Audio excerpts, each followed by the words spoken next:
afternoon, everybody, and thank you so much for coming to Off the Lips. I'm really, really excited about today's speaker. We're going to be speaking to Mr. Andre. So apparently, he stand-up paddles, so he's on the ocean a lot. Apparently, a bird also said that he flies planes. I don't know if it's true or if it's not true, but we're going to save the questions to the end of the talk, as per usual. So, and we have some more friends. Please come join us. There's a beautiful spot for you right in the front. Yes, thank you so much for coming, guys. Hello, Emil. So everybody, let's give a clap of our hands. Thanks, guys. Nice to see you here. Wow. Right, so I was expecting, to be honest, an older audience. I know that there's older guys at work here, so if it doesn't fit the shoe yet, maybe it'll fit the shoe when you get a bit older. But just to return to the introduction from Amber, I'm Andre Malan. And I had an opening of my eyes a couple of years ago, and it led to a fresh look at vision. So a lot of wordplay here, but at the end of the day, something happened that made me look at an industry that I'd never been involved in with new eyes and come up with something I think really fresh and new for that industry. So the backstory here is that I've been taking sabbatical since I was in my 30s. A sabbatical is where you work, but you stop working for a while, and whatever it is that you were doing, if you were farming, then you'll do something else. You'll travel or something like that. So you stop what you're doing for a while, cut the ties, and then you start fresh again. It's an old Jewish tradition, but it's also a Christian tradition, and it's just an academic tradition lately. So you'll find if you work as a professor at a university, every 7 years you get a year off or half a year off. But taking that time off is actually quite difficult. It's more difficult than I thought it would be. So when I was 35, I took 3 months off, and I wrote my PhD. I'd had all the material, but then I did that, and then I went back to work. And then when I was 42, I took 6 months off. I started surfing again after not surfing for 26 years, so that was a big deal. And also, I never went back as an employee to anybody again. I went back as either a consultant or as an employer that places people, but in the same industry that I was in before. But it was just, my mind had been allowed to shift in those 6 months. And then but it was only 6 months that I can do it. And when I was 49, I tried again, and I got to 9 months. And then when I was 54, I disciplined myself and said, this time I'm going to take a year off. And so the thinking is that I wanted to test what retirement feels like. What does it feel like not to work, not to have any responsibilities? What does it feel like from an emotional point of view? Because I was warned that it can be difficult. What does it feel like financially when you've got nothing coming in? So I went through that whole process, and I asked myself some hard questions. And the difficult thing that came out of it is that I realized that I'd let myself down over the years. I'd been working quite hard and focused on money and on a career, and I thought I was somewhat successful in it, but my inner me wasn't satisfied because there's some things that I promised myself I would do that I didn't do. I wrote a book that never saw the day of light. I wrote a lot of songs that were never played to people. I had ideas for products that I never developed. They were just ideas, and then what I found was when I was quiet, all of a sudden these things started percolating and bothering me. So I had lots of time. I didn't give myself any work of any way. I surfed as much as I wanted. We played paddle, we traveled, we did stuff like that. But nothing to occupy me, to take my attention away from just figuring out who I am at that point in my life.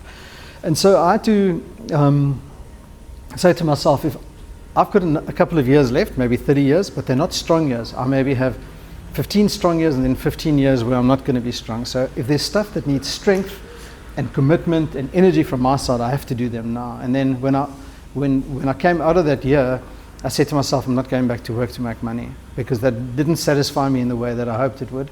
I'm going to go finish the stuff that I set out to do. I'm going to finish the song, finish the book. I'm going to develop the product. And I stopped being behind the camera for a very long time because I thought it had stolen part of who I was, because I was always looking through the camera. I decided to get behind the camera again. So those 4 things. And the 3 things that I tackled then was the book, the song, and the product. And I want to share the product side with you. So the other thing that I decided to do is to have fun along the way. Because now nobody's telling me what to do. Nobody's telling me to get up at 8 o'clock. If I want to sleep late and just go, do something fun with Jesse before we go, I was going to allow myself to have fun all the way along. And then Yeah, the strategy that I took was that I tackled all three at the same time. So I would do a little bit of each of those, and I would write a little bit, practice my voice a little bit, improve the song, record a little bit, and also develop the product a little bit, just to spread it out and just to take the pressure off. So I want to step back now to this product development route, and this was 2019, 2020. So what happened was I thought I was in like the dream environment, staying in Jeffreys Bay, surfing in the morning, sometimes in the evenings as well, especially in summer you can do it twice, working remotely. So walk down to the beach, come back home, do my thing, and then do my thing again. So I was doing my thing the whole time, and I thought, yes, this is probably as good as it can get.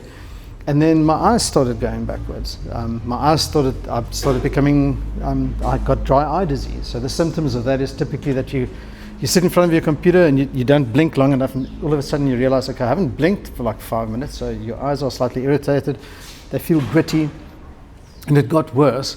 And so, as an example, sometimes people have a bad lifestyle, but they don't want to change the lifestyle because they know they have to be fitter. What does it mean, going to gym? But they don't want to change their lifestyle. Their lifestyle is not going to gym. So my problem here is I didn't want to change my lifestyle. I needed to get something in to maintain my lifestyle. It's like an Ozempic injection. I don't want to change like my lifestyle. I don't want to go to gym, but I also don't want to be overweight. So you have to get something in from the side. So the thing I needed to get in from the side was something for my eyes. And it was like I had to make peace with it, either change my lifestyle or get something in. And I'm always the guy that says change your lifestyle, but here I was saying, no, don't change your lifestyle. I need this lifestyle. I need something in from the side. So seeing the need was step number one for the product. Okay, and there's another product that I just want to put next to it, which I didn't develop, and that's if I put a cup of soup into the microwave and I press start, I want that thing to stir it while it's heating it. I want that. Do you guys want that? So that was one of my other product ideas. So, but the thing is, I had to go think about all the product ideas that I have, which one is the one that I was going to do. So this was the strategy that I went through. So I started leading the labels on over-the-counter products, and I wasn't shocked, but it's maybe you guys don't know that, but the most common ingredients are chemical byproducts from the petrochemical industry, for instance. You know what Vaseline is? You guys know do you guys know where it comes from? So when they started making petrol from crude oil, Vaseline is one of the things that came off. So what do we do with this stuff? We don't know what to do with it. Okay, they found, like margarine as well, comes from the same background. They didn't know what to do with this stuff, so they developed a market for it. And a lot of the components of modern eye drops are similar. So there's polyvinyl alcohol, propylene glycol, glycerine, mineral oils. Those are the things that are in there, and I didn't want those in my eyes because nobody sat and said what's good for the eye and put it in there. They had these things and they said, where can we use it? And that's to me, that's a fundamental different way of looking at it. So I started looking for natural remedies and I couldn't find one. So I decided to develop something for myself that's wholesome and that I could source locally. What can I find that's near me that's gonna help me with this? So I started with a clean slate. It's one of the approaches that I took for the product. So if you've got a product idea, I want to tell you that don't necessarily look at what everybody else is doing and then follow them and see how you can improve it. That's one way of doing it. But an interesting way is to give yourself a clean slate and say, I'm not looking at what everybody else is doing. I know what I want. So I'm opening up all the avenues. So one of the techniques that I learned in my previous career was if we've got a technical problem that we cannot resolve, and often it's an IT problem, then we'd get the team together and then invite somebody from HR or one of those, or like an admin person to sit in as well and make them part of the team. And you get all the technical solutions, and then you also ask the HR or admin person what they think. And they normally throw a ball from the left field because their background's not technical. And often that just triggers you to get something fresh and new, and then a new product is developed. So I tried to do the same thing with myself. And I found that there was Australian research where they found that if you put oil on the outside of your eye, that it unblocks these little glands here called meibomian glands. They release a thing called meibum. Meibum is oil. That is the outside of your tear layer, and that prevents the watery part from evaporating, and that actually protects your eye. And therefore, like logically, step by step, you need some something where you have many hours with oil in your eyes. So using eye drops during the day is not necessarily the right solution. Using an eye wash or getting oil on the outside of your eyes is the right way, and you leave it there, you sleep with it, and you wake up the next morning, your inflammation is less, and and these meibomian glands are open and they start releasing oil again, and you wake up with fresh eyes. So this, I mean, it took many years. I'm shortcutting it here, but I'm just giving you the highlights here. It took many years to get my head around it, but now also, obviously, for other people to get their heads around it, because if you think of an eye drop, you think of a little bottle eye drops. But the solution that I think works better is an eye cup with an oily isotonic solution that you put in over your eye. You use it before you go to bed at night, and then you wake up the next morning and the oil had done its work on the outside of the eyelid, but also on the inside. The components that I found were that our tears are 3 layers. It's a mucin layer, which comes from our mucus system in our nasal passages. Then there's a watery layer, which is what we know. It's a salty pot. And then there's an oily layer on the outside. So you can't address the inner layer, but you have to address both the outer layers if you're going to help somebody with dry eyes. So you have to supplement the salty, watery part, and you have to supplement the oily layer. And so the shortcut through a long period of time is that isotonic seawater, I wanted something local, so I would get water from when I go surfing in a little bottle, take it home, and then say, how do we work with this to get it like tears? And actually it's not that difficult. You have to put it through a medical filter, a 0.22 micron filter. That is also trial and error, because you want to remove the viruses, but you don't want to remove the good stuff. So you want the trace elements and the minerals you want to keep in there. So 0.22 micron is the right size after trying many times. 0.22 micron is the right one, and then you cut the seawater with mineral water, and then you've got something like your tears, but it comes from the ocean. So I like that, just because I spend a lot of time in the ocean. So there's solution number 1. And solution number 2 were from the Australian and American guys that are doing a lot of research on oils, and they found that castor oil is good for your eyes. It's anti-inflammatory, antimicrobial. And if you look at the top tier eye drops, so there's eye drops from 120 Rand to 250 Rand. But if you look at the most expensive one, Optive Gel, that contains castor oil. So the most expensive ones they keep it like is their premier ones. And so that to me was good, because they were doing research at the same time that I was doing it, and they came up with the same solution. And to keep it fun, Jesse and I would go out on a jet ski and then look for seawater. So we would go to different places around here and take the jet ski out St. Francis Way and look for really clear water. And then Paul van Jaarsveld showed us a satellite mapping system that shows where clean water is, so we know. You could look at the satellite map and say, this is where we must go and go get water from there. Because even though you're filtering it, you still want the best quality water to start with. And then I had to formalize it, obviously. There's the South African Health SAPRA, I forget exactly what it stands for now, Health Professionals Association. I approached them, they weren't much help. I don't think they want to regulate, but they don't want to help. So I had to go through their little process and figure out where we fitted in, and it fits in that we are a medical device. This is a medical device, it's not a medicine, because you actually, like the eye washes that you get if there's an emergency, this is something similar to that. So and to manufacture it, you need an ISO 7 or 8 laboratory environment, so I knew what I had to do to get within the regulations. And then where I am at the moment is there's a few local stockists. So I approached the optometrists and the ophthalmologists first, the medical guys. Okay, but they are slow ground to make, and once you're in there, you're in a big way. But also the other people that I found that benefited from are the surfers around us, because the people that would use it are my friends. And they gave me feedback, and guys with pterygiums, to bring the inflammation down. That surfer's eye, it's a little thing that grows in your eye. And then the cannabis industry, they like it as well, because obviously their eyes also get affected by herbal things. Yeah, by lifestyle. Yeah, you're right. So the next step for me would be to find the right partners with marketing and distribution to the wider South Africa. And what I wanted to share with you quickly is just how I got here, and then just take a step back again, because like I said, I was expecting an older audience. Because you work hard at your career. All of us work hard at our careers, and when you reach 50, you're at peak income level. This is as much money as you're going to make in a month as you've ever had. You're going to make more money now than you did in your 40s and 30s.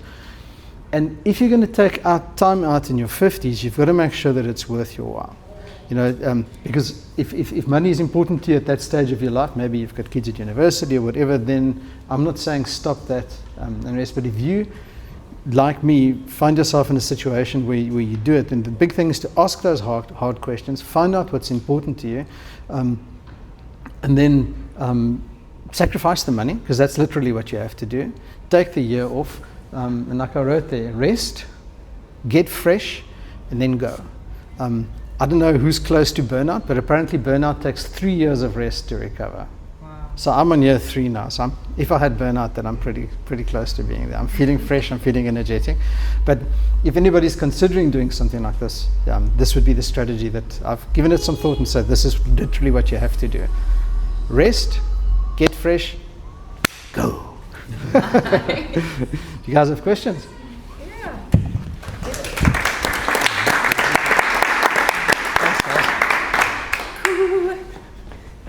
Did you raise your hand? Sorry, I didn't.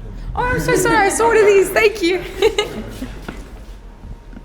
You said on the age of 35 you did your first 3 months. That's right, yeah. What made you decide to do that in the first instance? I was reading about people and how they reset and re-energize and just get fresh again. I was not in the academic environment, but I was close to a lot of academics and others. But these guys get time off, but in industry you don't. And I spoke to my boss and I said to him, listen, this is what I want to do. If I pay for a month and a half, will you pay for a month and a half, and you get the benefit of the research that I'll do? And they agreed, yeah. So, yeah.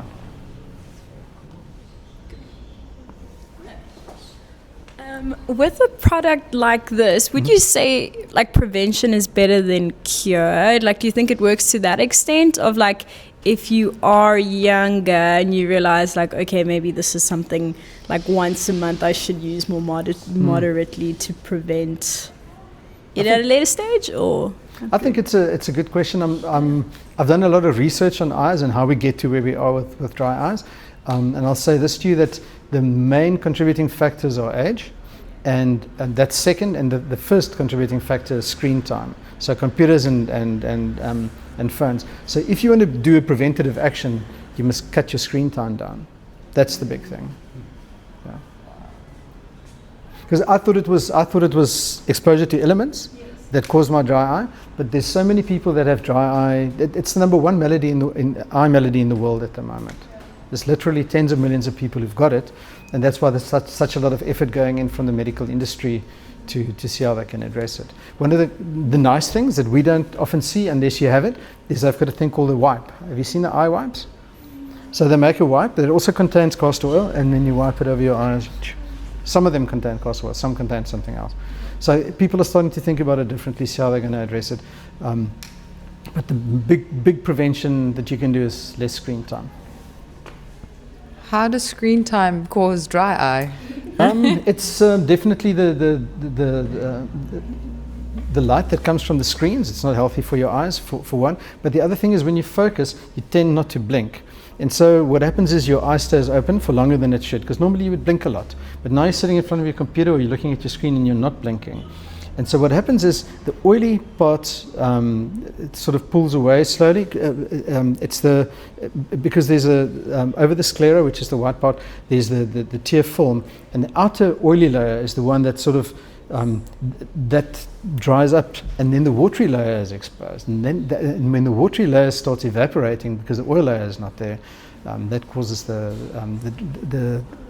little mucin layer to get affected. And once you get holes in there, then you got big problems.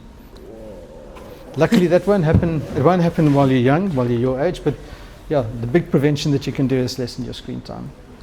Thank you. Yeah, about that screen time mitigation for that, would that be, can you try to forcibly make yourself blink a lot, or do you take micro breaks? Because as you might know, it's like very most of the day for work. Most people are having to spend a lot of time looking at screens. Yeah, I think there's a lot of optional screen time as well. I think that's the dangerous part. There's a lot of work that we have to do in front of our computers. I agree with you. Mm-hmm. But there's a lot of optional time that we spend on our screens. Mm-hmm. And I think one of the nice AI things that's happening is that it works towards keeping you away from screen time, because you can dictate a letter by walking around instead of sitting in front of your computer typing. So there's all sorts of refreshing and new ways coming up for us to lessen screen time. Also, I've been told that the newest screens are apparently better. Okay. Yeah. Right. Thank you. Yeah, just along those lines, have you done any research in terms of how effective the blue blocker glasses are, or even just doing some of the changes on the computer screen in terms of the kind of light that it emits? Did you do any thoughts around that? I've just been reading what other people are doing, and like I was saying, because dry eye disease is worldwide such a big crisis, people are spending a lot of time in different avenues trying to figure out how do we prevent this and how do we help it. It's one of the ways. But I don't think anybody has said conclusively that if you wear this set of glasses, you'll be fine. I don't think we're there yet. Why is it called a disease? And not just like dry eyes, it's condition. I'll tell you about dry eye disease a little bit that I think we can share like in a short period of time. Is actually when you go to your optometrist, they cannot properly identify dry eye disease. They can listen to your symptoms and then say to you, okay, you've got dry eyes. But there's a specific measurement, and the tool that you need to use to make that measurement is very expensive. I looked for one in our area. Nobody in the Eastern Cape has one that I could drive to go and look and see what it works like. So actually getting a medical diagnosis for dry eye disease is difficult and expensive, but the symptoms are clear enough that if you look at scratchy, itchy eyes and they see that it's not blepharitis and that it's not Demodex infestation or something like that, then they'll say, okay, you've got dry eye disease. Yeah. But saying you've got dry eyes is good enough. Yeah, fair enough. Yeah. I know you mentioned as another idea that you're excited about was the microwave soup spinner. Is there another idea that you also kind of have put on the back burner that you feel like, can you share one or not? Or not? No pressure. I'm just trying to think, because I had them all written down, and then I looked at them and I said, these are not feasible, and why? So the microwave one is not feasible because of the magnets that are involved. So people's chains would stand up as they get close to the microwave. There's a couple of issues there, and you would have to partner with a big company in order to decide how you're going to do. Do you put the magnets inside the bowl? Do you put them inside the machine? So that's why I said that one's not feasible. I'm trying to think of another one now that I had to shoot down. I mean, just like a wax replacement for surfboards. Yeah, just like a layer that's permanently on the board. But I think Hexagrip came up with that anyway. That's sort of just stuff that's around my life that I wanted to resolve. Yeah. Thank you so much, Andrea. I feel really inspired now to take a sabbatical and take a break. But I do think that what you said is actually very inspiring. Apart from this product being super cool, and I'm really glad I know about it because my dad definitely suffers from that dry eye. But apart from that, I think it's really cool that you highlighted the importance of taking a break to realign your focus and your intention before you go forward in the next phase of your life. And I think we've all definitely learned something from you today. So thank you very much. Thank you for coming, everybody. Thanks, guys. Woo-hoo.